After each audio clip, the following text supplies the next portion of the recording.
Hi guys. Today we will analyze Apple stock, and calculate its intrinsic value, using two different valuation models. Enjoy, hit the like button, and subscribe to my channel, if you want to see more videos, like this. Company Overview. Apple designs, manufactures and markets smartphones, personal computers, tablets, wearables and accessories, and sells a variety of related services. The company's products include iPhone, Mac, iPad, and wearables, home and accessories. iPhone is the company's line of smartphones based on its iOS operating system. Mac is the company's line of personal computers, based on its macOS operating system. iPad is the company's line of multi-purpose tablets based on its iPadOS operating system. Wearables, home and accessories includes AirPods, Apple TV, Apple Watch, Beats products, HomePod, iPod Touch and other Apple-branded, and third-party accessories. AirPods are the company's wireless headphones that interact with Siri. Apple Watch is the company's line of smart watches. Its services include advertising, Apple Care, cloud services, digital content, and payment services. Company news. Apple had a 33.5% stock growth during the previous year, reaching a $3 trillion valuation mark, making it the highest valued company globally. Apple's first virtual augmented reality headset risks being delayed until 2023. Apple is introducing two optional new entitlements exclusively applicable to dating apps on Netherlands App Store. Apple will require employees proof of COVID-19 booster. White House will meet executives from Apple, Amazon, IBM to discuss software security. Microsoft hires key Apple engineer Mike Filippo to work on custom chips. Apple reaching the $3 trillion milestone is another reminder of how Europe has been missing out on the rise of big tech in the past decade. European stock markets have little to offer for FANG-focused investors. Technical analysis. The long-term trend is still positive, and the short-term trend is neutral. The stock is creating consolidation between $168 and $182 per share. The long-term trend may just continue, or reversal may happen at any moment. Apple is currently trading in the upper part of its 52-week range.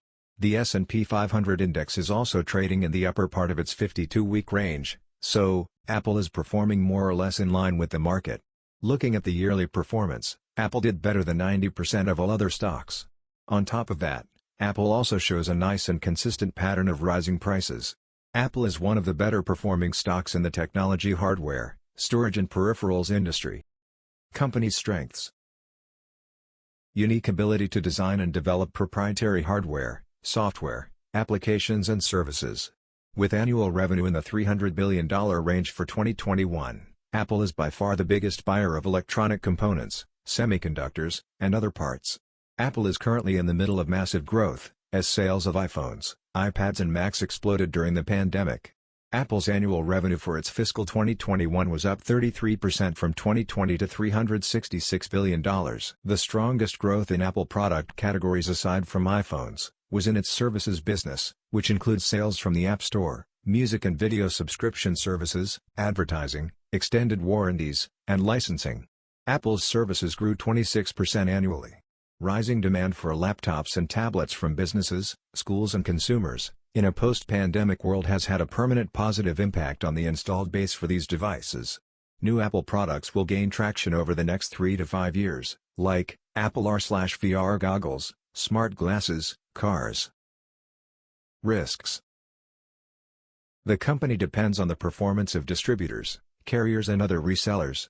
So, Apple will continue facing supply shortages in 2022.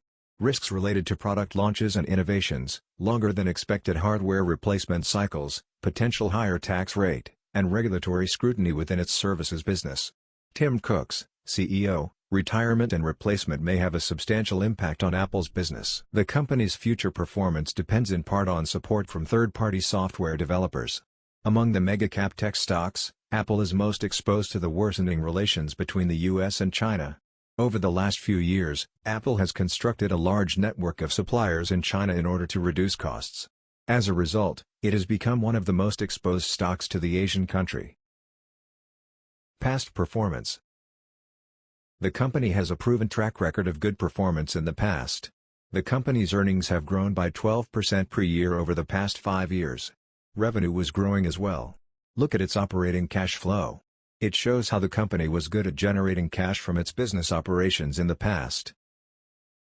Now we want to see that the company was able to grow its profit margins in the past. Expressed as a percentage, profit margin indicates how many cents of profit has been generated for each dollar of sale. Apple's current profit margin is 26%. The company's profit margins have grown by 12% per year over the past 5 years. Future growth. Future earnings growth is expected to be around 12% per year. P/E ratio compares the company's current stock price to its earnings per share, which helps determine if the stock is fairly priced. A higher P/E ratio shows that investors are willing to pay a higher share price today, because of growth expectations in the future. Apple with P/E 31 looks overvalued, but based on 12% earnings growth per year for the next years, it can still be a buy. Future return on equity is expected to be high in next years, more than 20%. Earnings per share are expected to be 10 to 15% per year. Financial health. One thing we look at is debt-to-equity ratio. We want to know if the company has any debt, and if so, is the debt affordable? If a company has debt-to-equity ratio below 40%, it's considered as low debt level. Apple's debt-to-equity ratio is very high, around 199%. Debt-to-equity ratio has increased from 86% to 199% over the past 5 years. Short-term assets exceed its short-term liabilities. Short-term assets do not cover its long-term liabilities. Dividend. Dividends provide protection in down markets, giving investors access to cash, either to spend, or to buy more stock after prices have fallen. Apple's dividend yield is 0.51%. 22 cents quarterly. Dividend payments are stable. Dividend growth. The company has increased the dividend from 60 cents to 88 cents per year for last 5 years. Current payout to shareholders is 15.32%. It means the company pays out 15 cents for every dollar of earnings that it makes. So, it retains 85 cents for every dollar of earnings to reinvest in the business to generate high earnings, and potentially it has the ability to increase its dividend in the future. Anything below 40% to 50% is considered good.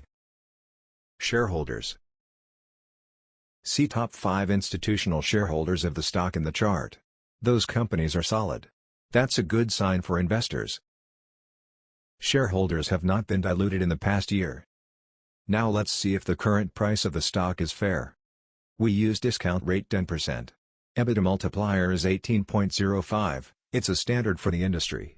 How it works: if future market cap, in 2026, is less than the current market cap today, the stock is overvalued. According to calculations in the spreadsheet below, Apple's market cap will be $1.878 trillion in 2026. However, even today we have higher Apple's market cap around $2.83 trillion. It means that today's price of Apple stock, $173, is overvalued. Intrinsic value. Buy low, sell high. We have heard it many times before. But how to know when it's low, and when it's high? The intrinsic value of a stock is its true value. It refers to what a stock is actually worth, even if some investors think it's worth a lot more than that amount. Intrinsic value is important, because it can help investors understand whether the cost of a stock is undervalued or overvalued compared to the market value of the stock. Let's calculate the stock's intrinsic value. For more accurate results, we will use 2 different valuation models to calculate the intrinsic value of the stock. Discounted free cash flow, DCF, model. Then, valuation based on earnings per share, 5-year average P/E ratio and expected growth rate.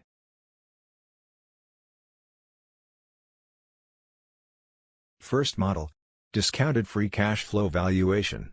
This spreadsheet contains some financial data that we will use for the stock valuation. We see that the average revenue growth rate of the stock has been around 12% per year, for last 5 years. Also we see that the average profit margin of the stock has been around 22% per year, for last 5 years. Also we see that the average free cash flow to net income rate of the stock has been around 109% per year, for last 5 years.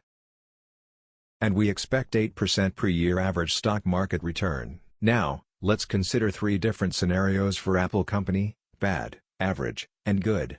First scenario. Apple will have bad performance in next 5 years, and we will use the following parameters in our calculation. Future revenue growth rate would be a low 5%. Future profit margin would be a low 18%. Future free cash flow to net income rate would be a low 104%.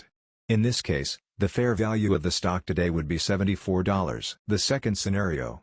Apple will have average performance in next 5 years, and we will use the following parameters in our calculation. Future revenue growth rate would be average 8%. Future profit margin would be average 20%. Future free cash flow to net income rate would be average 106%. In this case, the fair value of the stock today would be $92. The third scenario. Apple will have good performance in next 5 years, and we will use the following parameters in our calculation. Future revenue growth rate would be good, 14%. Future profit margin would be good, 24%. Future free cash flow to net income rate would be good, 112%. In this case, the fair value of the stock today would be $142. Second model. Valuation based on earnings per share. This spreadsheet contains another financial data that we will use for the stock valuation. The current earning per share price for Apple is 5.61.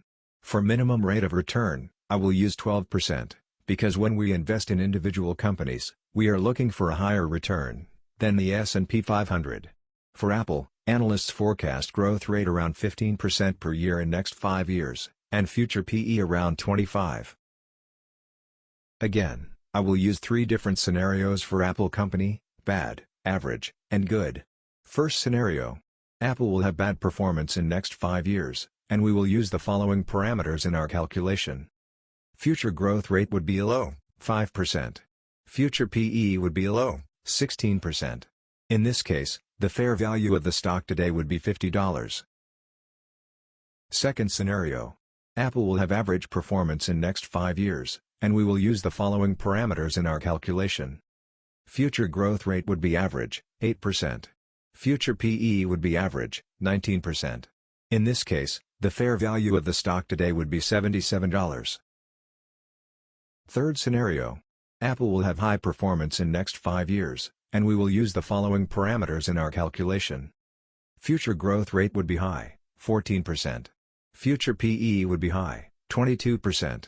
In this case, the fair value of the stock today would be $145. As you can see, today the stock is overvalued, $173, even if we expect Apple's high performance in future. It's a good company based on its fundamentals. However, the current price of the stock is too high. I would be happy to buy the stock when it drops below $145. Thank you for watching. If you found this video helpful, please hit the like button and subscribe to my channel.